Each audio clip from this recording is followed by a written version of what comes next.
4 days before Christmas, and I know that some folks are trying to figure out who's being naughty and who's being nice. I know that one of our shows was having some people that were being very naughty because they were definitely causing all kinds of problems and all along those lines. But me and Nick Palvader were there, and it was a great conversation around the advocacy work that is going on to get people out of prison because of what's happening with cannabis and all along those lines. So it was a great show, and it was great hearing some voices of people from prison, but there was a hack job, so they were being very naughty and all along those lines. And I'm actually, as y'all can tell, at the Hayti Heritage Center where we've actually got Black Santa. And folks are coming to take pictures. I think I've seen already two families that have walked through the door that'll be taking the pictures with Black Santa and seeing what they can get on the nice list or the bad list, but more than likely they want to be on the nice list because they probably want to get that Oculus set, or maybe they want to get some clothes, or maybe they want to get the latest and greatest toy. I know that some folks might be trying to ask for an electric car or some of the other things that people have been asking for as well. And since I'm on this whole concept of naughty and nice, since Christmas is just around the corner, I'm going to get to some news items because there's definitely some folks that are probably on that naughty list, including Putin and including some of the folks over there in the Hamas terrorist group, and including some of maybe even some folks want to put some of the Israeli folks in the naughty list as well. And there's some other people that might be on the naughty list also. But right now, let me tell you about some of the things taking place in the world, and then I'll bring my esteemed guest up and see who they've got on their naughty or nice list as well. But there is a UN call for an inquiry into the allegations of Israel war crimes in Gaza. So that is something we're seeing in the news, and the UN office has detailed alleged IDF summary killing of a Gaza man in front of families. And that is something that we are seeing as the U.S. troops are actually looking at the Houthi shipping vessels attacks in the Red Sea, and they have actually mapped them out, and the U.S. troops are warned of an imminent attack. So the UN Navy is confronting a new Suez crisis. So that is something that we're seeing, as it's not just Hamas, it's other parts of what's going on as well. So definitely we are seeing that, and it'll be interesting to see how this all plays out. Israel is saying that it could agree to the Palestinian Authority governing Gaza after the war. So there are some folks that are saying that Gaza will be controlled by a peaceful Palestinian government, but a gentleman by the name, or a person by the name of Smotrich, says that Hanegbi is still living in October 6th after suggestions that the PA can run Gaza. So there are some folks that are not even thinking that this is a great idea, or that they're all excited about that as well. But Israeli officials writes for Arabic paper and says that they are willing to accept a reformed PA governing Gaza. So maybe that is who will be in charge of the Gaza area as well. And it looks like Gaza rocket barrage has targeted Tel Aviv. Hamas says no hostage talks without end to war. So that is something that is going on, and I know that they are trying to have some talks about a way to come up with a truce or end this fight, and all along those lines. And Israel has intensified its Gaza strikes as Hamas fires rockets amid those truce talks. So that is something that is going on as well. And the Qassam brigades have fired at Tel Aviv, and the Iron Dome is intercepting the rocket barrage. So Israel has also uncovered new evidence about hostage deaths in Gaza, and investigation into the killing of Israeli hostages by IDF reveals a string of errors and flaws. So definitely that is something that we are seeing, as IDF dogs have recorded escaped hostages calling for help days before mistaken slayings. So that is something going on. And like I said, there are other parts of the organizations that are out there that are adding to the conflict. So Hezbollah's Katashi rocket rains on Israelis Kiryat Shemana after IDF killed a Lebanese civilian. So, like I said, there's a lot of things going on over there in that area of the Middle East. And after years of wrangling in another part of the world, EU countries have reached a major deal on migration. So EU has reached agreement on tougher migration rules. So they've reached a landmark agreement on asylum reform, but the deal still faces the challenge of ratification. So, German opposition head Merz hails EU migration deal in Paris. So that is something that we are seeing. And coming back to Israel, Israel's top diplomat wants to fast track humanitarian aid to Gaza via a maritime corridor from Cyprus. So Israel and Cyprus has initiated a fast track maritime aid corridor for Gaza. So in Cyprus, Foreign Minister Cohen backs the plans to fast track aid to Gaza via that particular island nation and all along those lines. So definitely that is something that is going on. We'll get to some other parts of the world as well and see what they've got going on as well. So Argentines are banging pots to protest Malay's emergency economic decree. So Argentina's new president swaps the chainsaw for the blender, and it looks like he has outlined chainsaw deregulation plans for Argentina's economy. So he has signed a decree to boost exports and deregulation. So there are some folks that I'm sure will be pleased with that kind of notion, and others that might not be all that pleased about it. And it looks like Ukraine is entering the European Union, and that is something we are seeing as well. But Viktor Orban says the EU is blackmailing Hungary. So Orban sees the EU state circumventing Hungary on aid for Ukraine. So Europe definitely, there are some people that saying that Europe isn't giving Ukraine the consistency it needs right now. So that is something else that is going on in the world as well. So definitely, there's a lot of things that are taking place.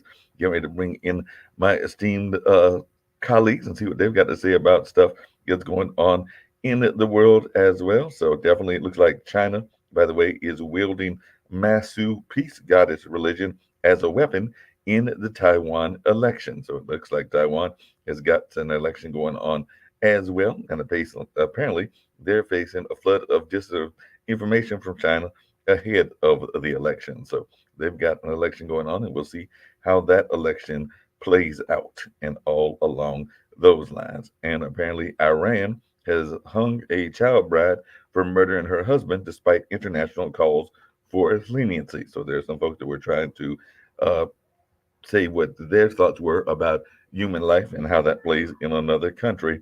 But apparently, that attempts to rescue that person were to no avail. So that's something that'll be interesting. And by the way, you're wondering if anybody is bold enough to challenge Putin? Apparently, there is. So a pro peace candidate has applied to run against Putin in the election. So anti war candidate Duntsava applies to run in election against Russia's Putin. So the peace candidate is running for the Russia's presidency, and she is definitely going to see what she can do about possibly uh, unseating that particular person, Mr. Putin, and all along those lines. And by the way, over there in France, where they passed an immigration bill that boosts authorities' powers to deport foreigners, there is some talk that Macron is saying, I'm no lame duck, and he's vowing to stop Le Pen's rise. So there are some folks that are saying that a political crisis could be brewing in France as well. And we do know that in the DR Congo, over in Africa, voting was marred by chaos and lengthy delays. Hey, haven't we heard of that kind of stuff even here in the United States as well? So apparently it's a global crisis, this notion of trying to have fair elections and all along those lines. But they're saying that Congo's next president, winning may be the easy part. Trying to come together and get folks together might be the harder part, is what I'm guessing that they're thinking. Plus, we do know that the Congo has got some serious issues in terms of some of the needs that they need in that particular nation and all along those lines. But if you're wondering about India, India's government is accused of attack on democracy as 141 MPs were suspended as the ruling MJP was accused of stifling the opposition. So Modi's opposition furious as India suspends 141 parliamentary members and all along those lines. So I'm going to bring in some distinguished folks, including Jatovi and Steve Rao, hoping that Nick will come up at some point as well. But I guess I'll ask Rick, since I've got him first and everything. Hey, Rick, what do you think? Should we just suspend some of our government forces as well, since we've got folks that are being suspended out of different governments? So maybe we just need to suspend some of our people. What are your thoughts? I don't know. I only had thoughts on Black Santa. We've never been to Black Santa, but we've been to dog. We took our dog to sit on the lap of Dog Santa, and the dog was so unhappy with sitting on Santa's lap that we will never do it again. You'll never do it again? Well, let's ask Utopia if he's taking his dog or if he's coming over to see Black Santa as well. So have you taken your dog to Dog Santa? I was actually at the beginning saying that there are some people that might need to be here visiting Santa because they're probably on the naughty list, including some of our world leaders and everything. But I was just wondering if you've been to Dog Santa and if you thought about coming to Black Santa, which is actually taking place here at the Hayti Heritage Center. You're on mute, Utopia. You're on mute. I keep forgetting I'm on mute, but we haven't gone. We've been so busy this holiday season. Hadn't done Dog Santa, hadn't done Black Santa, hadn't done Backdoor Santa. So we just been rather busy running around. But the holiday season is here, so hopefully everybody's having fun. Hopefully they're having fun. Hopefully they're enjoying themselves. Like I said, I did say there's a number of things going on around the world with a number of issues and everything. I'm still trying to figure out, and maybe you and Rick have got some thoughts, but there's some elections that I don't even know why you bothered to run, because it's pretty much a given that you're going to lose. So the fact that this peace candidate is deciding to run against Mr. Putin, I would think that might be like tilting at windmills, but I could be wrong. But what or tilting out of windows? They like to do that. The previous main opposition guy, I forget his name, has disappeared in custody. This guy was put in prison for 9 years on trumped up charges, and now they can't find him. Yeah. You're talking about Navalny? Yep, Navalny. Yeah. He disappeared. A judge recently ordered them to go find him, but how much power a judge in Moscow has is yet to be known. By the way, I have a Black Santa in my house. You do? I was going to show him to you. Just give me a minute. I'll have to go to the other room. And there's no war on Christmas in our house. I just put up our second Christmas tree, even though we're Jewish. I mean, the trees are only 2 feet tall, but that's still a lot of Christmas tree for Jewish people. So on American Dad, the show that's a spinoff of Family Guy, they actually did the whole they did Shmanta, where they basically had Roger, who's the alien on the show. He killed Santa and actually promoted Hanukkah and actually merged both Hanukkah and Christmas and made Shmanta, and they were selling instead of Christmas lights, Hanukkah lights, and it was actually it was pretty cute. It was pretty funny. Then Santa came back, and then it was a big zombie fight between Santa trying to get his jacket back, and it was actually pretty funny. It was pretty funny. You don't want to merge any of the December holidays, because that knocks down the number of presents. We got 8 days of presents for Hanukkah, and then we got another couple presents on Christmas from our Christian friends. So you don't want to, dilute that. True. Very true. Look at there. Here's Black Santa. We wish you a Merry Christmas and a Happy New Year.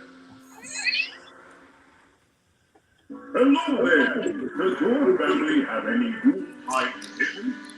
Mrs. Claus and I always enjoy feast with our elves on Christmas Eve, and afterwards we try to set what's inside our presents under the tree. But no peeking, or you just might get moved to the naughty. So if you can swing it, if you've got divorced parents and can manage between parents and grandparents, if you can swing Hanukkah, Kwanzaa, Christmas, and Russian Orthodox Christmas, you can get 18 days of presents. Yeah, you rack up, man. That's like hitting the lottery. You can definitely hit the lottery there for sure and everything. No doubt about it. We've got Sasha, by the way. We're going to bring Sasha in and get to another topic. We were talking about Black Santa since that's going on. But there was something that I was going to bring up that is me and Toby may be surprised about, but that's something that actually Sasha has brought up a couple of times. But apparently, more than 2 months into Israel's war against Hamas, the militant group's popularity appears to be rising dramatically among Palestinians in the West Bank. So, Hamas made the most important action against Israel since its existence, according to Nihad Abagash, a Palestinian journalist and a political analyst who describes himself as a secular moderate. To me, it's something like a miracle. The 7th of October, he tells NBR in an interview in Ramallah in the Israel occupied West Bank. So there are some folks that apparently are looking at the Hamas as being a group that they are supporting and all along those lines. So doing more than 2 weeks of interviews in the Israel occupied West Bank, dozens of people told NPR they don't accept evidence that Hamas targeted and killed civilians. So Fadi Koren, a West Bank activist and organizer who works for the progressive advocacy group Avaz, says he's personally troubled by accounts of Hamas violence against women and children, but he says many Palestinians refuse to believe those stories. So it does look like there are some folks over there that are questioning some of the media outlets and some of the media reports and all along those lines. So he said, one of the articles said that 3 months ago, we had 12% support for Hamas in the West Bank, and today it is 44%. So that's more than tripled, according to Kalal Shahaki, director of the Palestinian Center for Policy and Research. And like I said, I'm trying to get some people from that community coming in and share their views and everything. But in this case, it looks like there might be some people that are backing what Sasha has been saying in this particular article that I found and all along those lines. So any thoughts around this? Because it definitely says that many Palestinians are pointing to Israel's continued air and ground assaults on Gaza, killing nearly 20,000 Palestinians since the war began in October, as evidence that coexistence is not possible. So they're saying that it might be hard to do if you're being bombed and all along those lines. But any take on this particular article that I found? So in my simple-minded way, I kind of think of the West Bank. Well, for one thing, the West Bank is a very confusing name because it's the east side of Israel, which is the west side of the Jordan River. But I think of it as kind of MAGAs versus Native Americans, that the West Bank was more or less promised to Palestinians, but over the past couple decades, very right-wing Jewish settlers have been grabbing more and land in the West Bank, and the Palestinians who are there, they have varying reactions the same way Native Americans had varying reactions to their land being gobbled up. Some react by violent actions, and others are, I don't know, there was the ghost dance. I don't know if Palestinians are doing the ghost dance, which was a dance of we're kind of screwed by Native Americans, but it's anyway. Just to point out, Mark, this is what we've talked about from the start, is that before the actual war, before things happened, people were protesting against Hamas. Right. War happens, and now there are bombs being dropped. Yes, some of their support has risen. We've said that in the past, and that's what's always been documented. And this is why the Secretary of State has been out there and saying it. The rest of the world has been calling for a ceasefire and humanitarian aid, because the more bombs that are dropped, and just as Rick pointed out, the occupation and the settlements and the displacement of the people and so on and so forth, the more these things happen, it makes those that are there want to stick with the devil that they know and not go with the devil that they don't know. Because the devil that they don't know, they've been told, is hateful and hates them and wants to kill them. And what do they see? They see that happening in front of them. You can see all the reports where they go in and even from being escorted by IDF or even the reports where they haven't been escorted by IDF and they end up talking to people in the hospitals, the refugees, when they're sitting there crying because they cannot go back north and get their family because they're being bombed still or being shot at. There was this one report where they talked to this gentleman, and the bomb happened and it blew up this building right beside him, and his family was in that building and he's the only one left. Without the humanitarian portion of it being the forefront, the only thing you're doing is making those who are being attacked more sympathetic for those who are seemingly fighting for them, even though they're not. So that's what's been talked about from the start, and that's what the Secretary of State of the U.S. talked about. Matter of fact, the past week he's been talking about that, and that's why the pressure they've been putting on Israel to change their tactics and put the hostages more in the forefront, rather than put the hostages and the humanitarian aid in the forefront, rather than, hey, let's just bomb indiscriminately and let's kill everybody. Let's level Gaza. No, the humanitarian aid and the hostages is what's going to turn people more so against Hamas than just bombing everybody and killing everybody. That doesn't work. That just creates more terrorism. Historically speaking, that's what's happened. Are we ever going to solve our own problems here first before we start jumping over to other people's issues? Yesterday, I was on a show which we've had on our network for quite some time, dealing with people that smoke marijuana in federal prisons. Now, notice I'm going to use the word federal prisons because most states right now do not consider smoking marijuana a crime. But here's the real crime that's not addressed by the media, we don't solve. The United States has more prisoners than Russia, China, and some of these countries we condemn combined. And for us to spend the money, and again, I'm cheap, so I don't like spending money when I don't have to. When the United States is $34 trillion in debt, to house a prisoner costs about $40,000 a year. How much money are we spending and wasting on prisoners in the United States of America for something so simple as they smoke cannabis? That is capitalism at its finest. But speaking of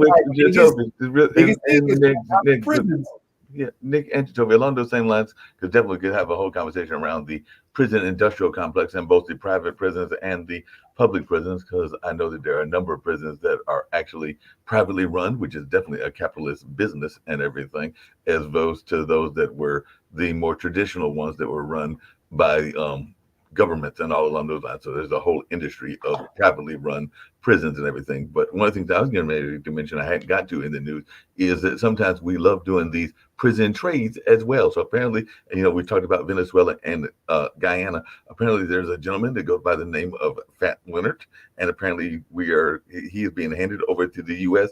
in a prisoner exchange with Venezuela. So I guess we're going to get some of the prisoners that were there jailed, and we know that a lot of times being jailed in a foreign country is not the greatest experience and everything, in order to give us to get Fat Leonard over here and everything. So I think we're going to get 10 prisoners in this trade, and apparently this is a ally of the Venezuelan president Nicolas Maduro. So we're going to release an ally of this president in exchange for 10 jailed Americans. So I guess we'll get the 10 jailed Americans, and Venezuela will get Fat Leonard and everything. So about 1% of Americans are imprisoned, and if you multiply the 3 million prisoners by that 40,000 figure, we're spending $120 billion a year. Yeah, right. On what? What do we get out of this? Somebody's getting something out of it, because it just doesn't make any economic sense. Well, the prison guards union is pretty powerful. And anytime like California has a referendum, those guys spend a ton of money fighting prison reform referendum. And why is the media complicit on this issue? In other words, why is it okay for the United States to have more prisoners than China? I can tell you why. since you have all the answers, you might as well answer that question. It's capitalism. Where the money is where the silence goes, where the power is. So if you sit there, because we agree the whole prison industrial complex is there. It's a for-profit prison. That's why if you watch one of the greatest documentaries that's out there is talking about is called The 13th. And it talks about how the 13th Amendment is used to basically keep people enslaved because they're doing cheap work, cheap labor. They're making all these different products for cents on the dollar because they are prisoners. You have it's just our for-profit prison system will be. And think about how the push right now in politics. One of the biggest things that they have in the push in politics. Matter of fact, Texas just passed this law, or trying to pass this law, which is the whole the papers please law again, which basically is going to imprison more people. And even the actual towns themselves said that they don't have the money to fill these prisoners. But guess who's going to pocket all that money?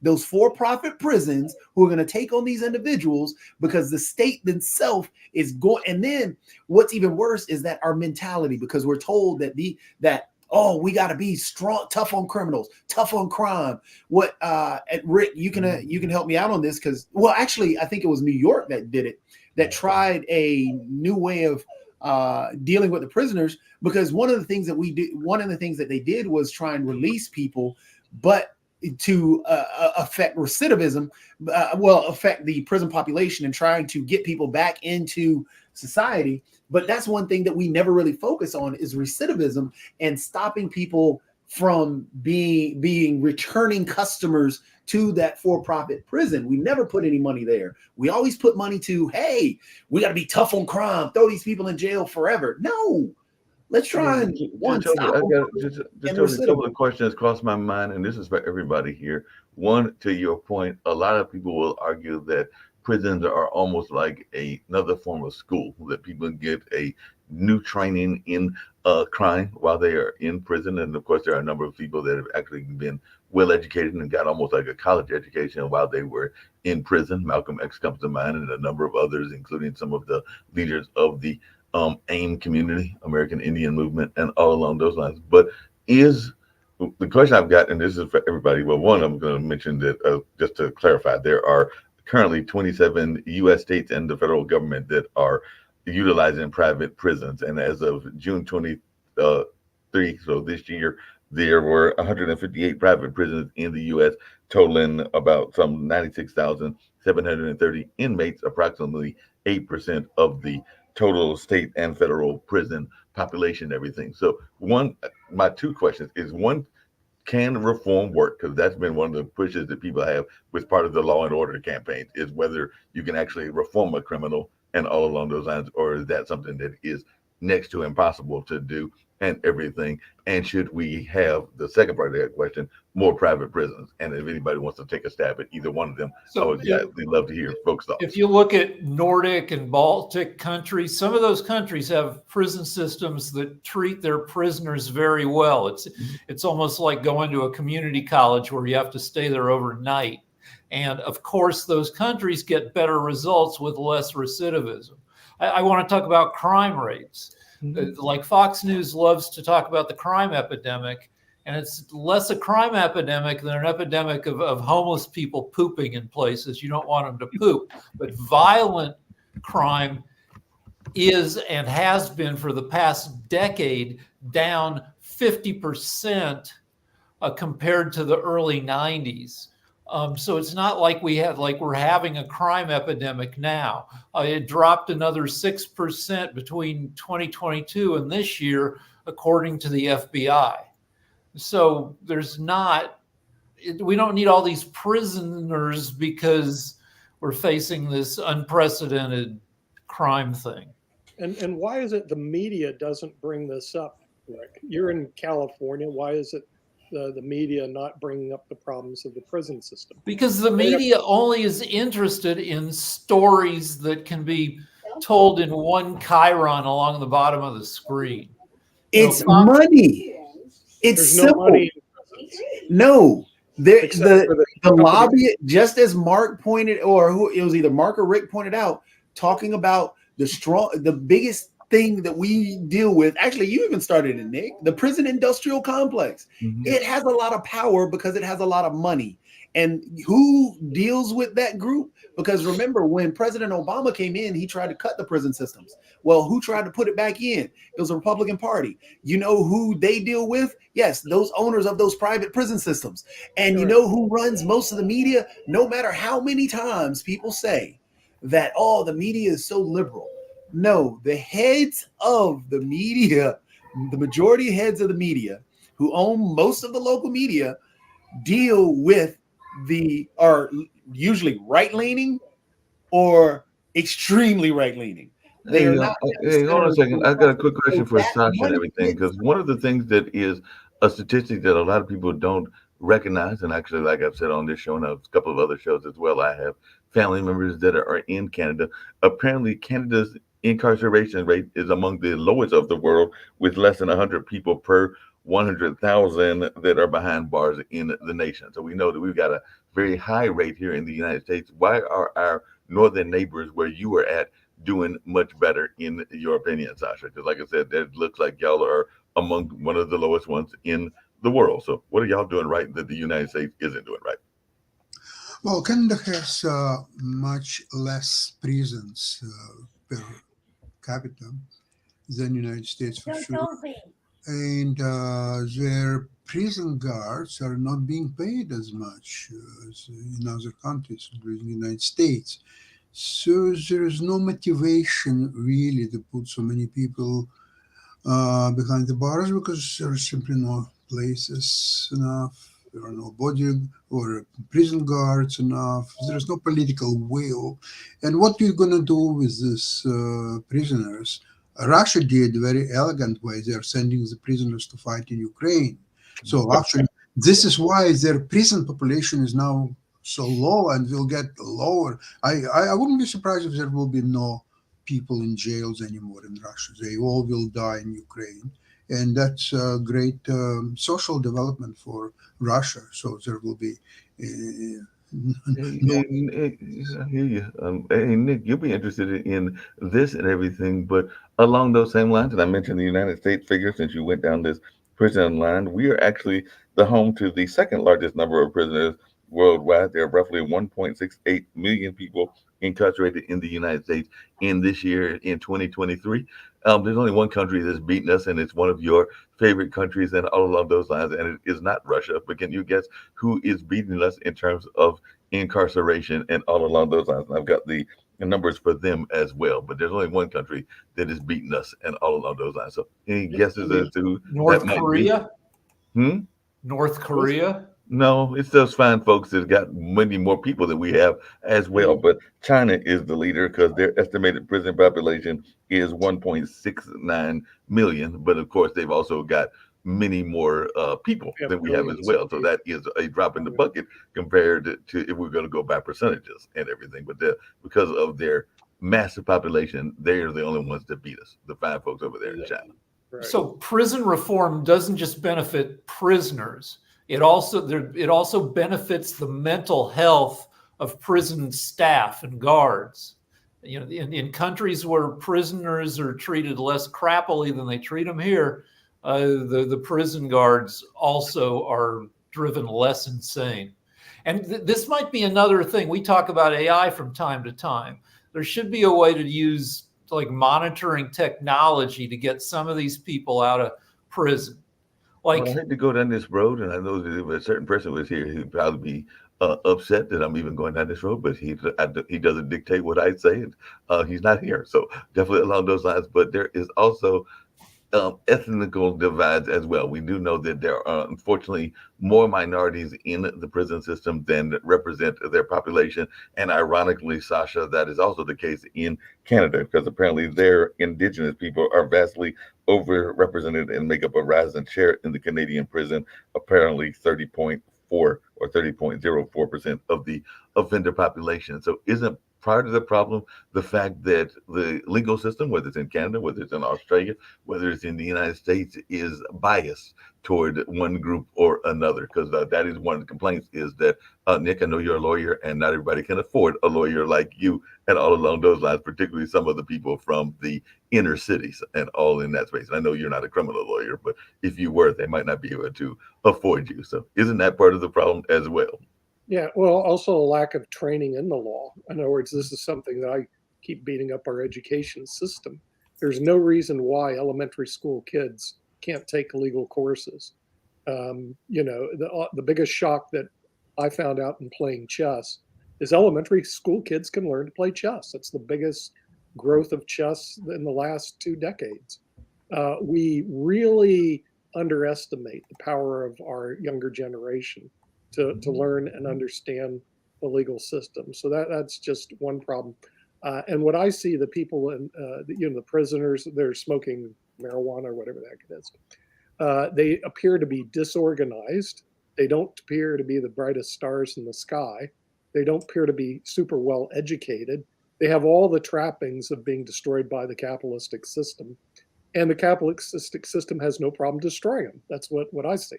But in the meantime, this is a big waste. 1.68 million people.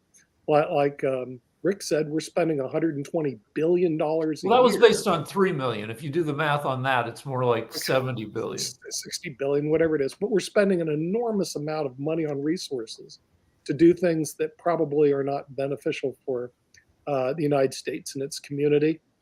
And the media just ignores it. And I just go, well, I mean, one of the big things you hear about all the time, even in the media and even in like pop culture and everything, is this notion of solitary confinement. And apparently the New York City Council has voted to ban most instances of solitary confinement. So I know a lot of times it is to keep the prisoner safe from people that might be threatening them if they're gang instances and all along those lines, or if they are very dangerous criminals and all in that space. But definitely that is something that is being talked about up there in New York, because they've approved the New York Police Department's How Many Stops Act and solitary confinement ban in city jail. So it's just something that is going to be a trend that we're going to see around the country, where there's going to be some of these things that are more rapidly enforced. Because I know one of the things that is happening here, even in Durham, North Carolina, is that oftentimes when the prisoners are in need of medical care or in need of things in that space,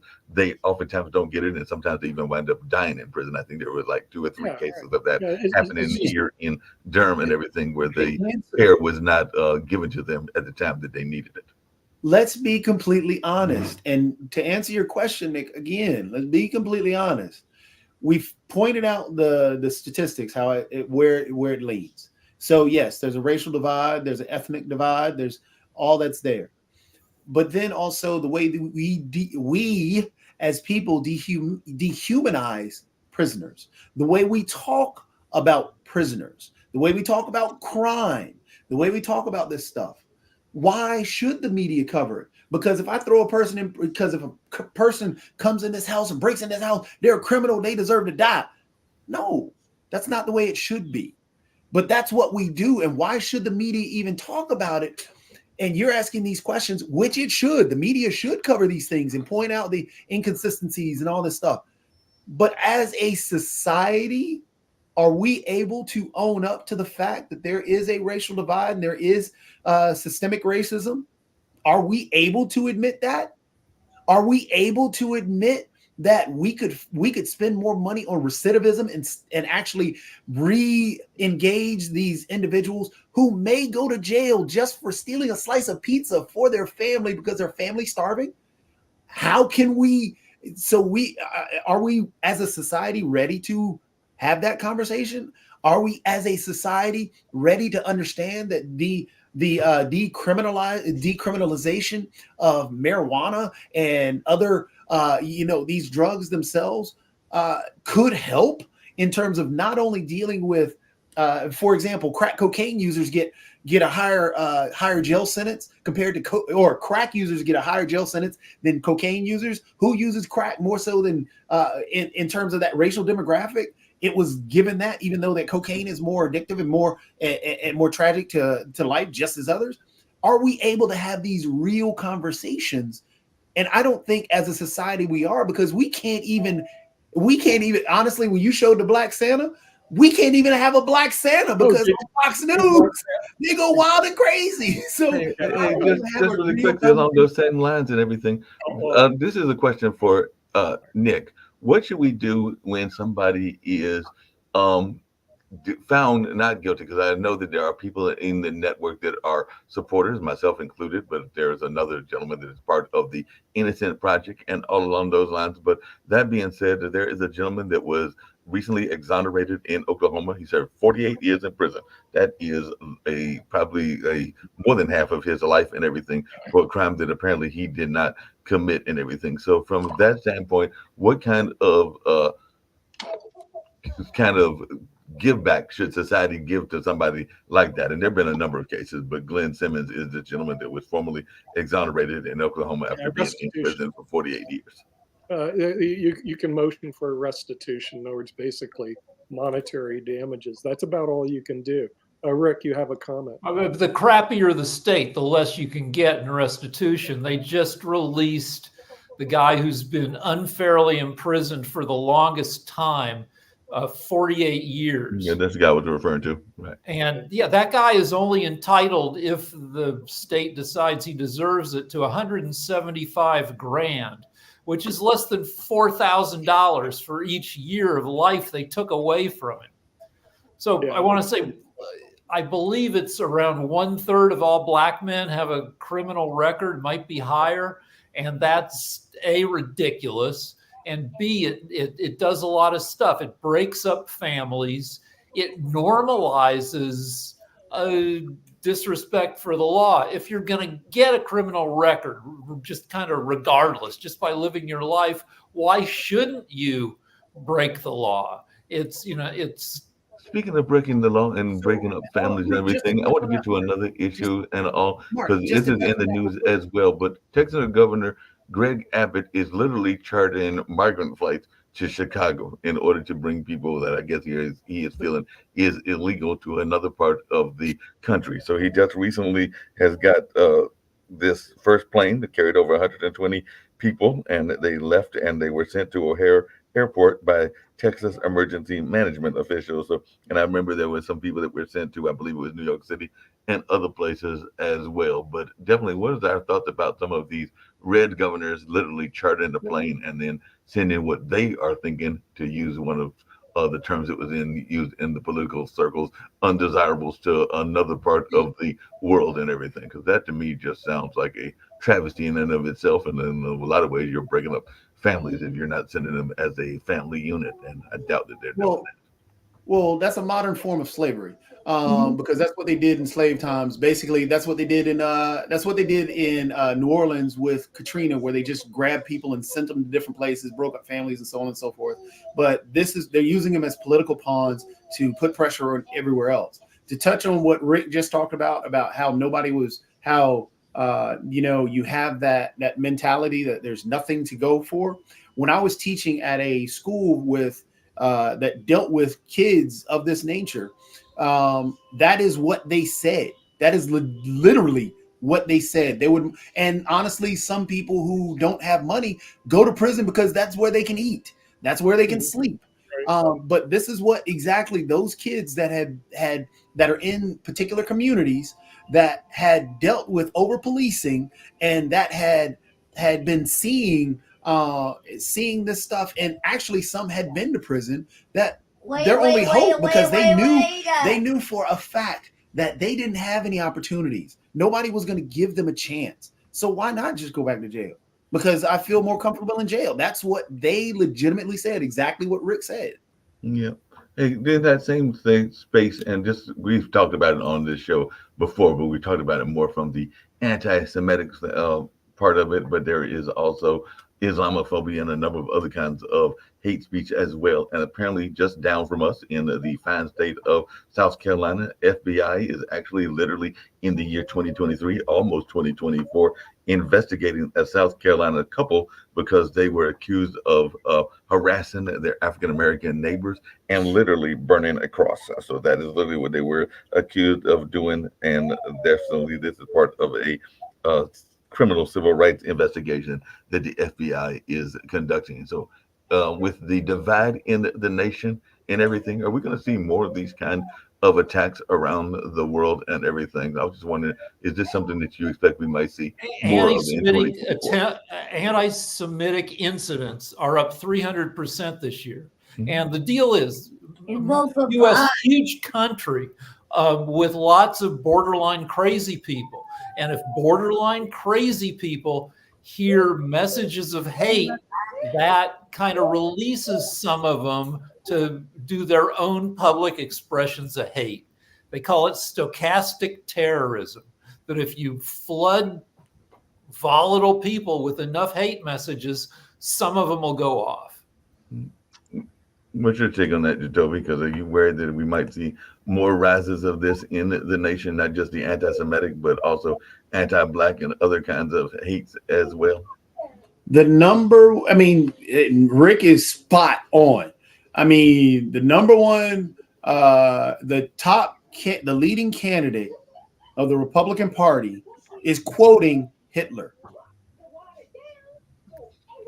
We're talking about anti-Semitism. The number one, and people are defending it, justifying it, and everything else. Yeah, and the problem I have generally with this, how does that help society, Jato? How does what help society? This burning crosses in your backyard and it doesn't talking about blood of people and all. Talk to me? How does it benefit society? It doesn't benefit society at all. Why are they doing it? Because to them, just as any white supremacist, just as any supremacist, they want that purity. They want that dominance. They feel that they are the number one, and anybody else who comes in their way is beneath them, is inhuman. So therefore, I can step, crush, do whatever because it's all about me. And that's what it is. It's all about I've got to protect. It's I've got to protect my the white flight. I've got to, or the white white flight. So you're telling me they suffer from personal insecurity. Is that correct?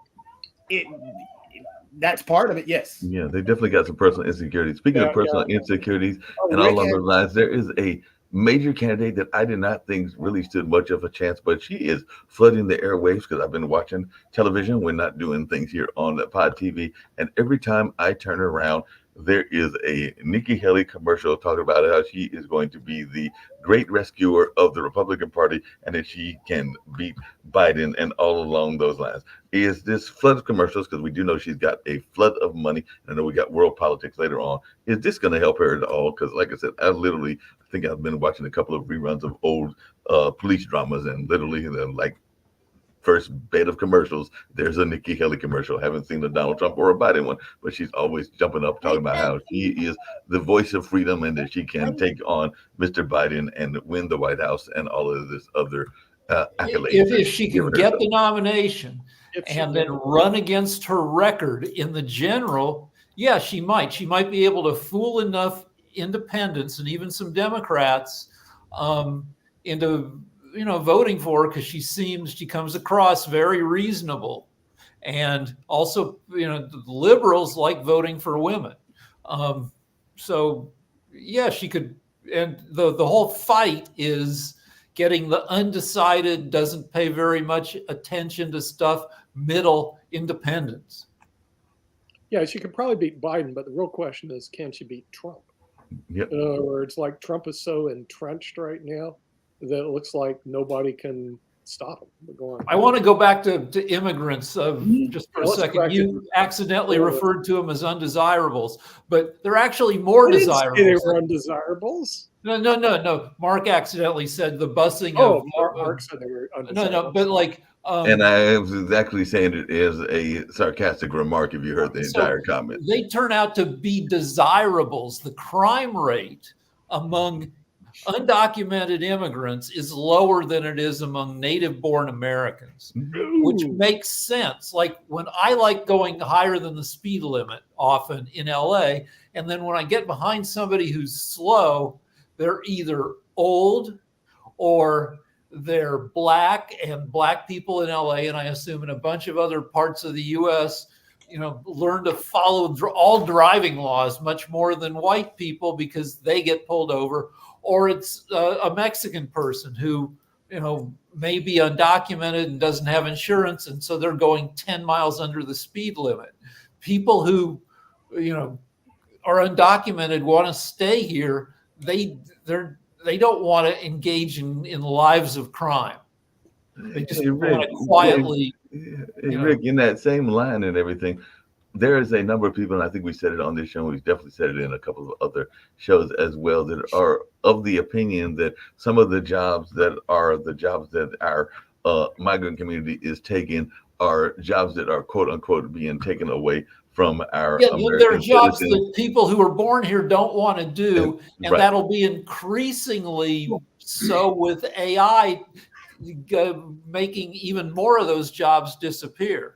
But This this is is for both you and Jacoby. Do you think that is actually true? Because I've heard some people say that if they were given a chance to do some of those jobs, whether it is some of like the window cleaning, because I've seen some people that are definitely of Hispanic that are doing those tall buildings, and if they were given some maintenance type jobs, and even some of the other jobs that are stereotypically those in the Latin American community, that they would jump on it because they are trying Nobody's to find a job. jumping on picking blackberries and raspberries 10 hours a day in 94-degree heat, and you get paid by the pound.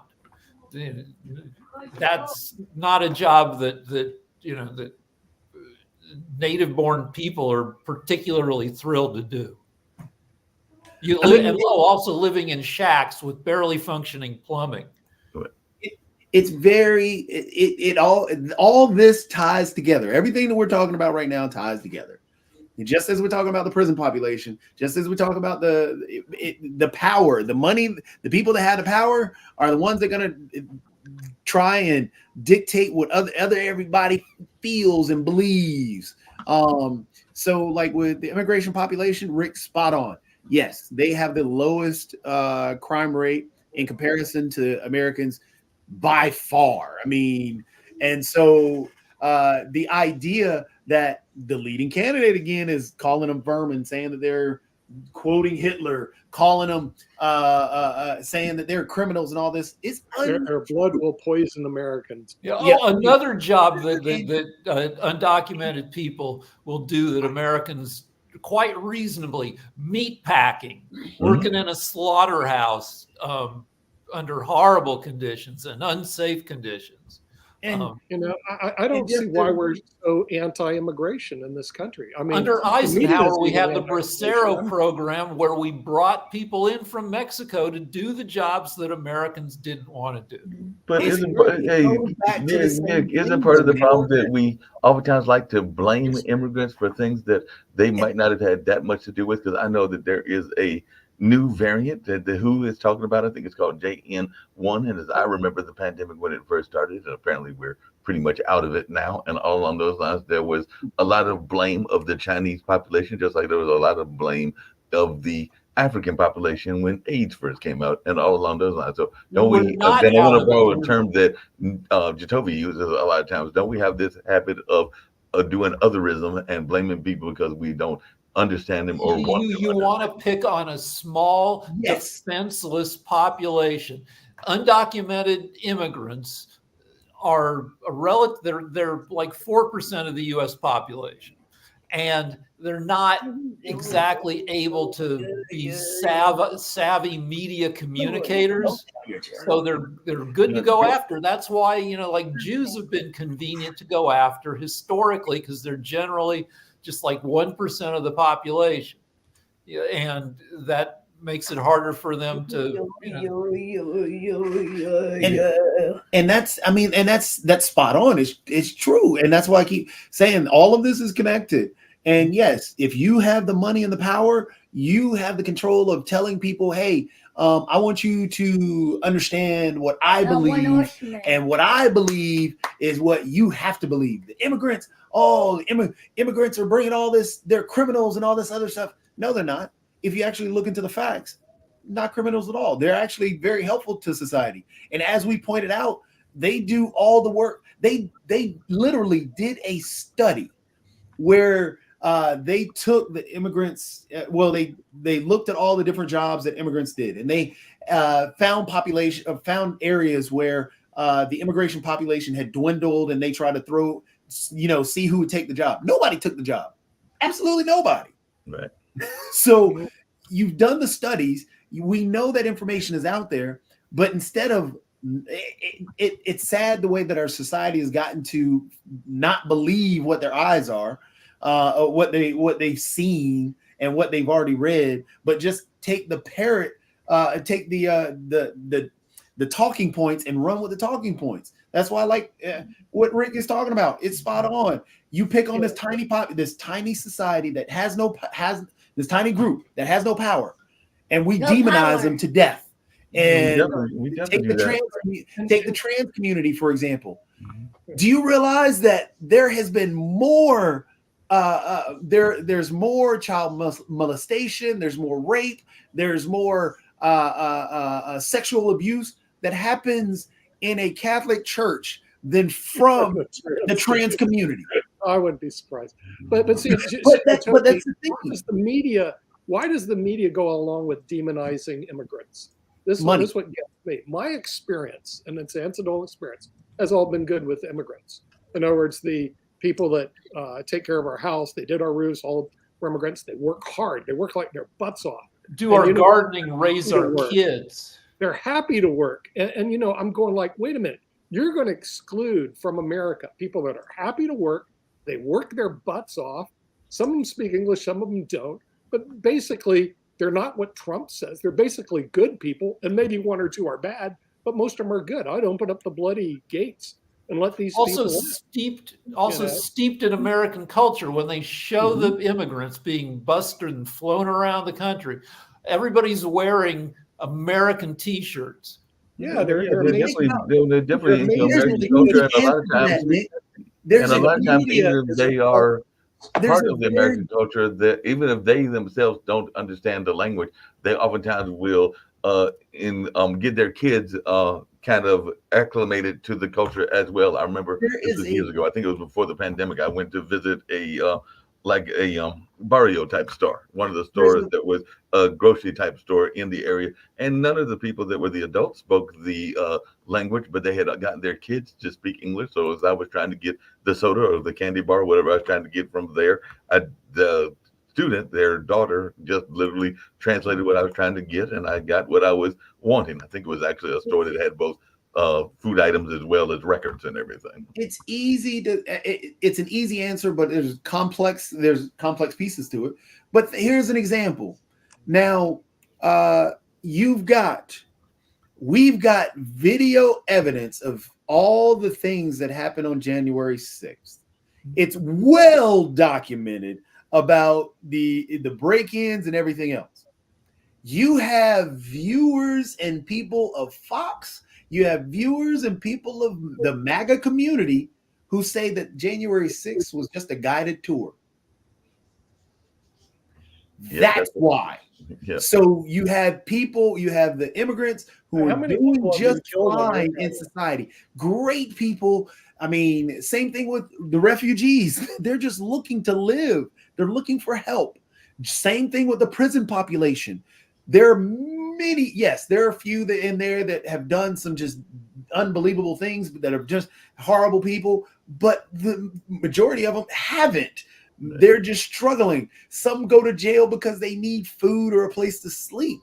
That's not a bad person. That's just a person looking for help. But the thing is, they're factored into, they're criminals. And the media buys into it because, hey, where are my eyeballs going?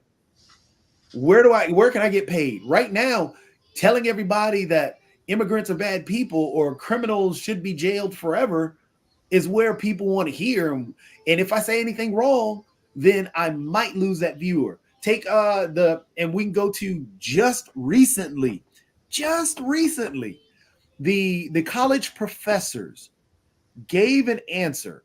Sure, yes, it was tone deaf, but again, they gave an answer that was specific to the freedom of speech.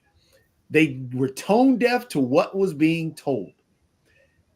Donald, and they were told to get out of office and all this other stuff. Donald Trump is quoting Hitler and receiving more support.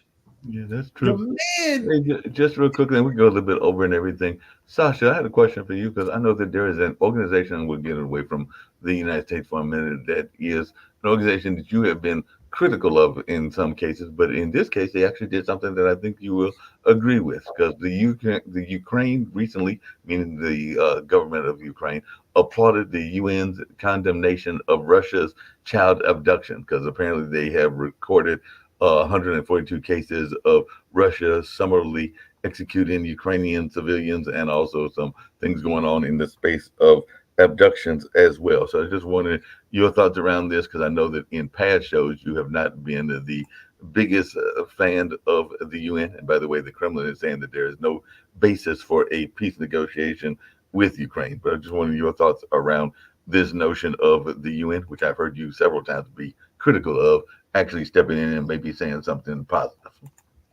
Okay, so you're talking about resolution of UN. Yes. Okay, and what if anything it changes in the real world? So Russians now abducting less Ukrainian kids than before. What are the consequences? Tell me. There are no consequences whatsoever. You see, you can't rely on these international organizations like UN, like Red Cross, like all others. They're all impotent. They cannot do anything. They don't have any power. Each country has to be able to defend itself. And if it's not, then you have to give up and ask the winner, what would you like us to do, sir? Okay, so this is a choice. Israel, unlike Ukraine, they can easily defend themselves and more. Okay, they have fantastic military machine. They have nuclear weapons up to 100 the warheads and means of delivery. And anyone who thinks to attack Israel has to be fearful for their lives. You don't need to love Israel. Israel doesn't need your love. Israel needs your fear. So if you have enough fear, you will be smart enough not to attack Israel and live in peace with Israel.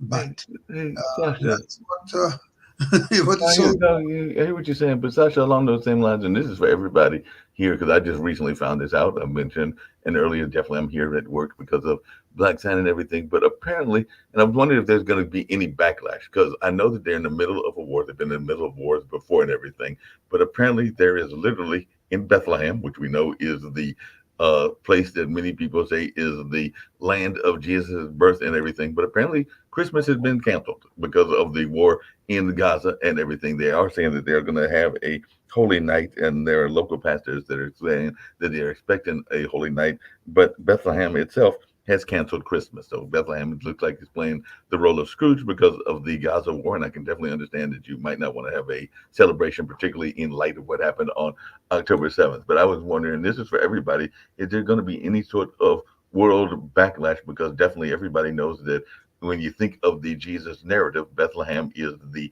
seat of that story and everything. So like Sasha said, Israel doesn't care. There's a phrase that all Jews used after World War II, which is never again.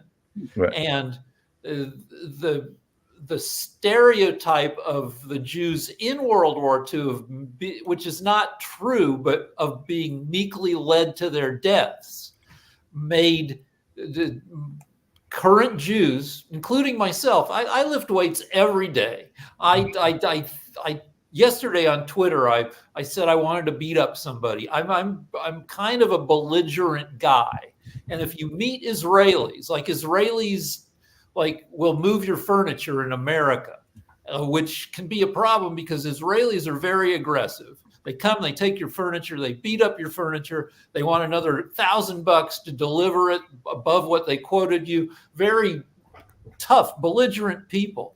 Also, like hot, belligerent people like Gal Gadot, Wonder Woman, former Israeli military, because everybody serves in the military, Right. and just hot, aggressive, people who are more than ready to throw down because of what happened to them in World War II. And they don't care what you think about them. They will defend their nation. This is exactly right. And furthermore, I want to add that Israelis, so-called Sabra people, it's Israelis who were born in Israel, and they don't know any other way of life. Right after the Second World War, when a lot of these people, after Holocaust, European Jews started to arrive to Israel, they were despised by Sabras. How could you allow 6 million of you to be killed and you didn't resist? You didn't fight. How could you do that? And people didn't have an answer. They were actually trying to hide. They have their numbers on their forearms, and they were trying to hide it. That's all was going on until the trial of Eichmann in 1961. The trial of Eichmann opened wide eyes on the Holocaust problem in Israel, and they understood how Jews were getting first, starting with Hitler rules in 1933 or so. They were belittled Jews, a little bit here, a little bit there. Then they started to loot their properties. Then they started confiscate their properties. Then they started to ask them to come. And this is all, I mean, we have beginning of it starting in US and Western Europe, of course. And it's just the beginning. It could go much worse, especially if someone like Trump will be elected to president of the U.S. Well, as we're going to get out of the door and everything, Rick, I know you said you're going to get some rest since you're over there in California. You got up with us early and everything. Yeah, I'm going back to bed. I didn't even get dressed. I'm in my bath. You're going back to sleep. But I got some good news for you as you're going back to sleep. Well, it's good news or maybe it's bad news, and I'll use this as a closing story as we get ready to walk out the door, because I know we've got to record the chess show very shortly and all along those lines. But there is, and one of your popular topics that you love talking about is AI, both you and Jatovi. And apparently there's a recent article that says that there is an AI death calculator that can predict when you'll die, and apparently it's extremely accurate. So they are saying that Danish techies, so some Danish folks have come up with this device that can predict your next move. You can find there are a bunch of death calculators. You go on. Mm-hmm. You can go online and find half a dozen of them. And I haven't done an AI one, but I used to do that. You fill out a bunch of you answer a bunch of questions about your health, about your behavior, and then it tells you how long you're going to live. With just one thing, how that applies to politics. If you do the math on Biden, his average expected lifespan from now, I think, is 9 years. So he has a very good chance of surviving to the end of a second term if he gets elected. Well, my question, and this is a question maybe for Jatovi, is I know that sometimes, there's this notion of self-fulfilling prophecies and all along those lines. So if you follow this AI device and you do this kind of following of the intelligence that it gives you, and let's just say it says that you will be away from this earth and you'll be gone by December 25th, 2026. Wouldn't you be more inclined to be gone by that time because you've got that self-fulfilling prophecy? That's what I would be concerned about. Is it just a self-fulfilling prophecy because it's already told you that you're not going to make it past that date? It depends on what kind of behavior if you're somebody who, loves Jack in the Box twice a day, then yeah, maybe. But if you're somebody who's a lunatic like me, maybe it makes you take more pills. Yeah, I'm not messing with it. I'm not worried. When I go, I go. I'm not worried about when I go. So hey, if it happens, it happens. I don't need AI to tell me when. Even the U.S. government has a life expectancy calculator. You can go on socialsecurity.gov and they'll tell you how long you're expected to live to help you make decisions about just Social Security choices. Well, along those same lines, insurance companies do it too. Yeah, as along those same lines, as we're walking out the door and everything, is there a countdown clock for Biden in terms of his politics? 'Cause I remember when Reagan was in office, I want to say when definitely Trump was in office, there was literally people that were buying those countdown clocks that would literally count down till the date of them being out of office and everything. But I have not yet to hear of a Biden countdown clock. I think there was even an Obama countdown clock, but I know definitely a lot of the Republican candidates had. Yeah, I haven't seen that. I've seen the days till the general election. I think it's about 321 days right now. And I've been betting on Biden getting reelected because the odds are really good right now. For every buck you bet, you can win that buck back, plus another $2 if you bet on Biden. And one of the factors that goes into whether that's a good bet or not is how many days is it till the election. Yep. And so every day that gets to be a little bit of a better bet for him, not to fall down and hit his head.